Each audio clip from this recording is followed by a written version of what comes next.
नेपाली कांग्रेस एउटै मान्छेलाई राति प्रधानमन्त्री बनिदिनुहोस् 1.5 वर्षका लागि भन्न जान्छ, कागज लिएर सम्झौता गरौं भन्न जान्छ।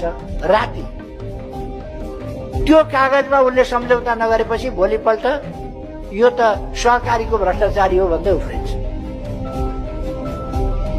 रातिसम्म त्यो मान्छे कांग्रेसको पछि लाग्ने हो भने प्रधानमन्त्री बन्न लायक भयो, कांग्रेसको पछि लागेर प्रधानमन्त्री हुन्न भन्यो भने त्यो मान्छे भ्रष्टाचारी भयो।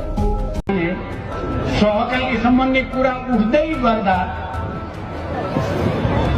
कांग्रेस र एमालेका नेताले तपाईं प्रधानमन्त्री भइदिनुहोस्, हाम्रो साथमा आउनुहोस् भनेको मैले आफ्नै आँखाले र कानले देखेको र सुनेको छु। आफ्नो पार्टीमा आइदियो भने प्रधानमन्त्री बनाउन प्रस्ताव गर्ने यिनीहरू अहिले मानव महान अपराधी फेला पारियो भने जस्तो गरे रविलाई कहिले मध्यरातमा आतंकित पार्दै एक ठाउँबाट अर्को सार्ने, अरू ठाउँबाट अर्को सार्ने गरेका छन्।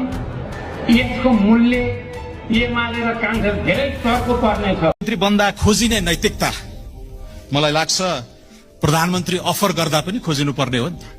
यहाँ डर छ, भागी भागी हिँडिया छ, च्याप्प समाएर प्रधानमन्त्री, च्याप्प समाएर उप प्रधानमन्त्री बनाइदेलान् भनेर भागी भागी हिँड्नु परेको छ।